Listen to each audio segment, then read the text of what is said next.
ये आकाशवाणी का गोरखपुर केंद्र है। अब आप प्रमोद कुमार सिंह से सुनेंगे प्रादेशिक समाचार।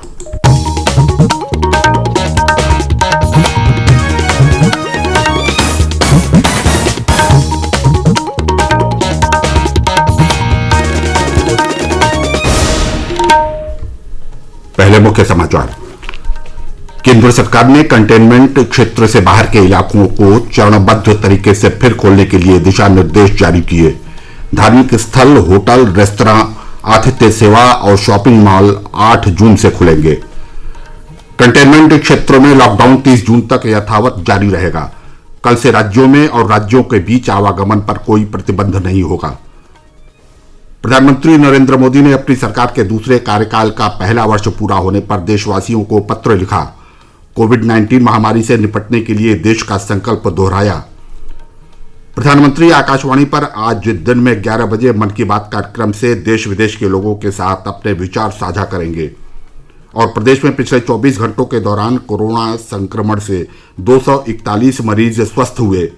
बीमारी से स्वस्थ होने वालों की संख्या 4,651 हुई।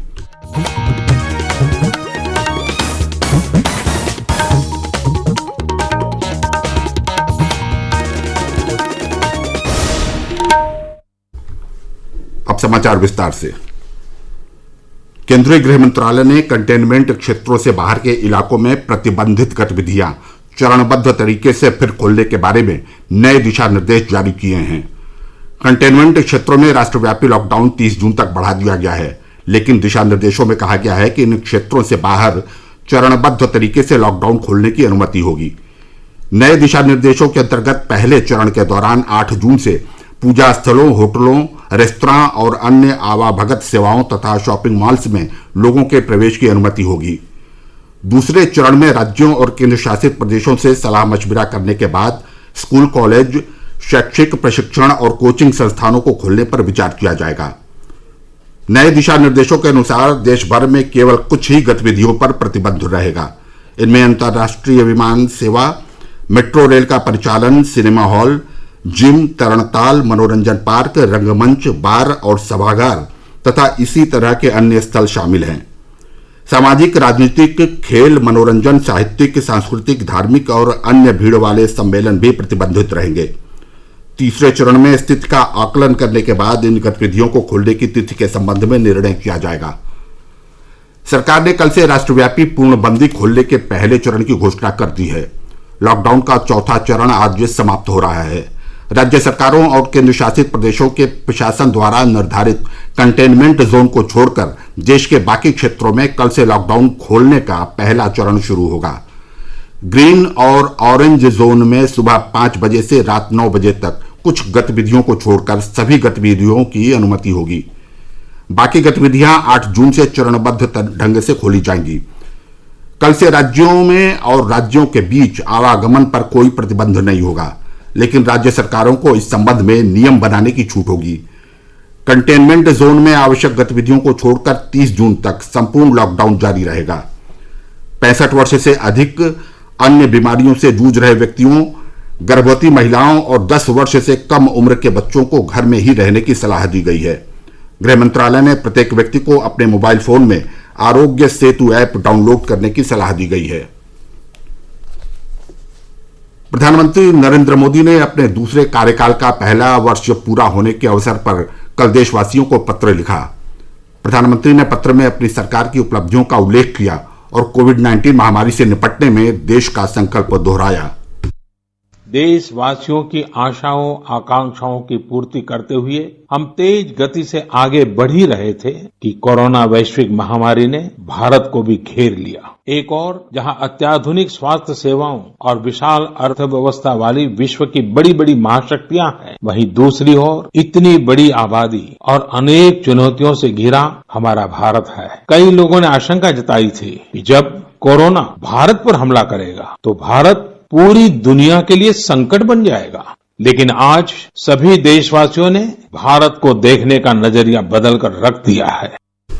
श्री मोदी ने कहा कि जनता ने यह साबित किया है कि भारतीयों की सामूहिक शक्ति और क्षमता विश्व के ताकतवर और संपन्न देशों की तुलना में कहीं अधिक है। प्रधानमंत्री ने कहा कि इतने बड़े संकट की घड़ी में निश्चित रूप से यह दावा नहीं किया जा सकता कि किसी को असुविधा या परेशानी नहीं हुई। उन्होंने कहा कि हमारे मजदूरों, प्रवासी कामगारों, लघु उद्योगों के शिल्पकारों, दस्तकारों, हॉकरों और अन्य लोगों को मुसीबतों का सामना करना पड़ा है।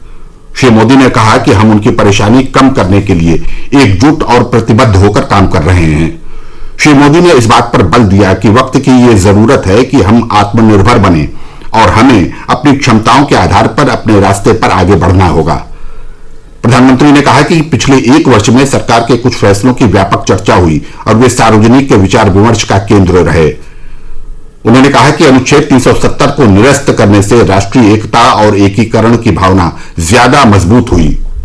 बीते एक वर्ष में कुछ महत्वपूर्ण निर्णय ज्यादा चर्चा में रहे और इस वजह से इन उपलब्धियों का स्मृति में रहना भी स्वाभाविक है।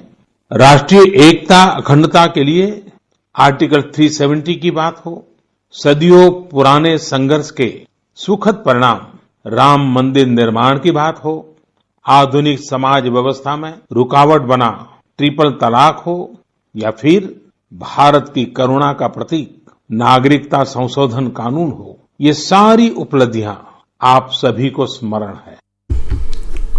मुख्यमंत्री योगी आदित्यनाथ ने केंद्र में एनडीए सरकार के दूसरे कार्यकाल के पहले वर्ष के दौरान ऐतिहासिक फैसलों के लिए प्रधानमंत्री नरेंद्र मोदी का आभार व्यक्त किया।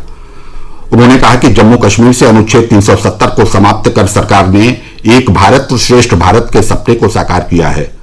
मुख्यमंत्री ने कहा कि नागरिकता संशोधन कानून लाकर सरकार ने पड़ोसी देशों के अल्पसंख्यक समुदाय को सम्मानजनक जीवन जीने का अधिकार दिया। साथ ही 3 तलाक की प्रथा को गैर कानूनी घोषित कर महिलाओं की गरिमा की रक्षा की। उन्होंने कहा कि अयोध्या में राम मंदिर निर्माण का मार्ग प्रशस्त हुआ है। श्री योगी ने कहा कि कोरोना के विरुद्ध संघर्ष में प्रधानमंत्री नरेंद्र मोदी के नेतृत्व में राष्ट्र वैश्विक पटल पर लीडर के रूप में उभरा है। प्रादेशिक समाचार आप आकाशवाणी गोरखपुर से सुन रहे हैं। प्रधानमंत्री नरेंद्र मोदी आज आकाशवाणी से सुबह 11 बजे मन की बात कार्यक्रम में देश और विदेश में लोगों के साथ अपने विचार साझा करेंगे। मासिक रेडियो कार्यक्रम की यह 65वीं कड़ी होगी। यह कार्यक्रम आकाशवाणी और दूरदर्शन के समूचे नेटवर्क और आकाशवाणी समाचार की वेबसाइट www.newsonair.com और news on AIR mobile app पर उपलब्ध होगा।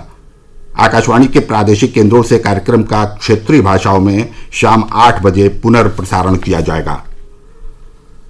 प्रदेश में पिछले 24 घंटों के दौरान कोरोना संक्रमण के 241 मरीजों को स्वस्थ हो जाने के बाद अस्पतालों से छुट्टी दे दी गई है। अब तक राज्य में 4,651 मरीज बीमारी से ठीक हुए हैं। कल 262 लोगों में संक्रमण की पुष्टि हुई, जिसके बाद संक्रमितों की संख्या बढ़कर 7,701 हो गई है।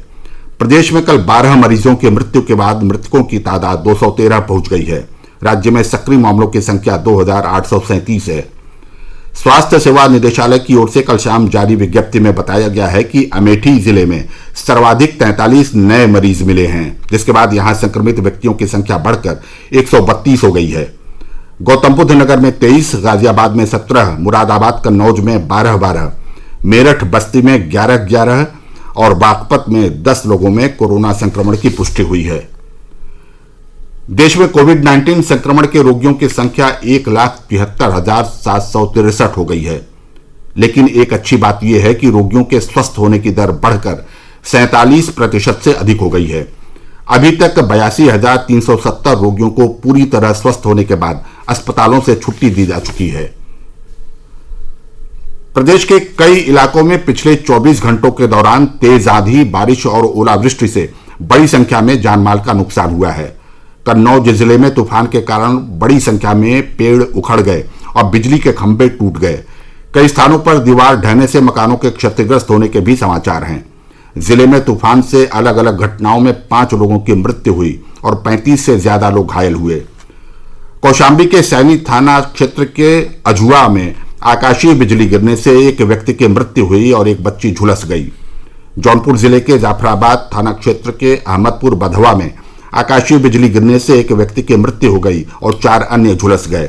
इस प्राकृतिक आपदा में 5 जानवर भी मारे गए। पीलीभीत के कुर्रैया में आकाशीय बिजली गिरने से एक पेड़ के नीचे बैठे 9 मजदूर झुलस गए। इनमें से 3 की हालत गंभीर बनी हुई है।